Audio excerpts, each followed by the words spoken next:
নমস্কার বন্ধুরা, শঙ্করী কিচেনে সকলকে স্বাগত।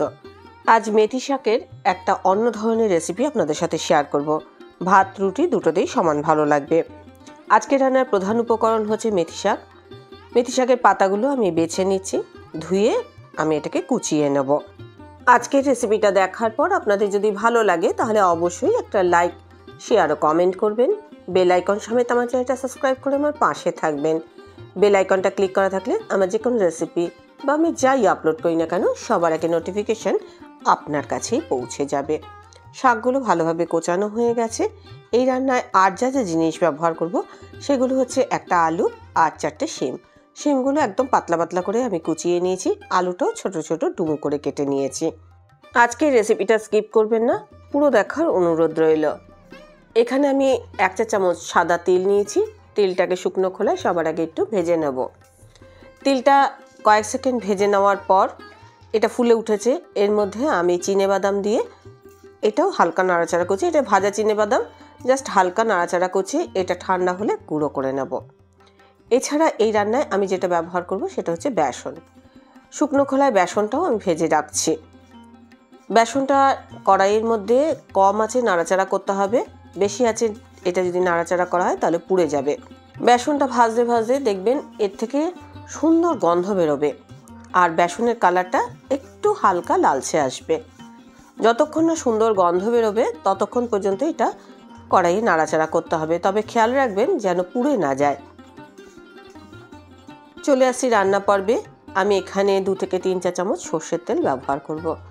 তেলের মধ্যে আমি একটা শুকনো লঙ্কা ফোড়ন দিলাম, সঙ্গে দিলাম 1 চিমটি গোটা জিরে,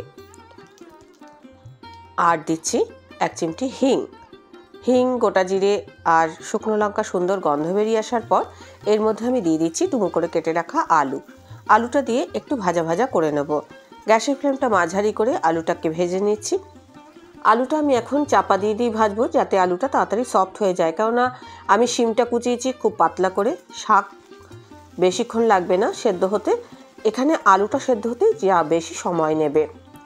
আলুটা ভাজা ভাজা হয়ে যাওয়ার পর আমি এর মধ্যে কুচিয়ে রাখা শিমটা দিয়ে দিলাম। শিম আলু এই রান্নাটাতে খুব ভালো লাগবে। এছাড়া হিঙের গন্ধ খুব টেস্টি হবে।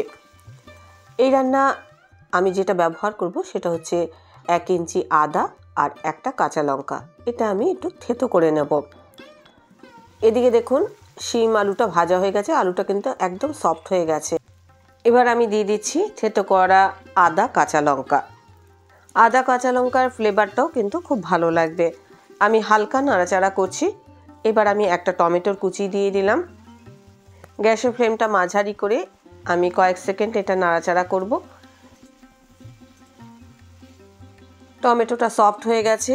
এবার আমি কুচিয়ে রাখা মেথি শাকটা দিয়ে দিলাম। গ্যাসের ফ্লেমটা মাঝারি করে শাকটা আমি ভালো করে মিশিয়ে নিচ্ছি।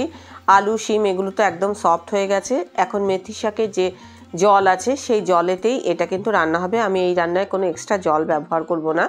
এর মধ্যে এখন আমি দিয়ে দিলাম হলুদ গুঁড়ো 1/2 চা চামচ আর দেব স্বাদ মতো নুন। মেথি দিয়ে নানান রকম রেসিপি আপনারা ট্রাই করেছেন, একবার এই রেসিপিটা ট্রাই করে দেখবেন।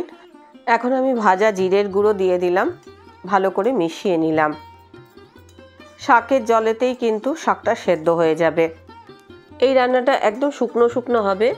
কেউ যদি মনে করেন যে খুব বেশি শুকনো এটা খাবেন না, তাহলে সামান্য একটু জল ব্যবহার করতে পারেন, তবে শুকনো শুকনো খেতেই কিন্তু এটা বেশি ভালো লাগবে।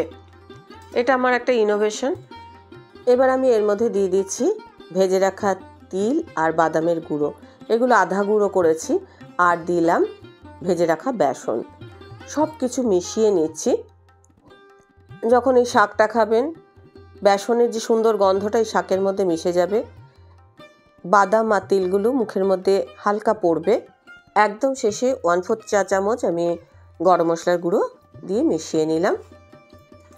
রেডি হয়ে গেল মেথি শাকের একটু অন্য ধরনের রেসিপি। এতে তেতো তো লাগবেই না, খুব সুন্দর একটা ফ্লেভার হবে, সঙ্গে কিন্তু স্বাদও খুব ভালো হবে। ভাত কিংবা রুটি দুটোর সাথেই এটা সার্ভ করতে পারেন। রেসিপিটা যদি ট্রাই করে থাকেন তাহলে অবশ্যই কমেন্ট করে জানাবেন আপনাদের কেমন লেগেছে। রেসিপিটা ভালো লাগলে অবশ্যই একটা লাইক দেবেন, প্রচুর প্রচুর শেয়ার করবেন। আমার চ্যানেলটা ভালো লাগলে অবশ্যই সাবস্ক্রাইব করে আমার পাশে থাকবেন। আজকের রেসিপি এই পর্যন্ত। দেখা হবে নতুন কোনো রেসিপি নিয়ে নতুন কোনো এপিসোডে। এতক্ষণ আমার সঙ্গে থাকার জন্য অনেক অনেক ধন্যবাদ।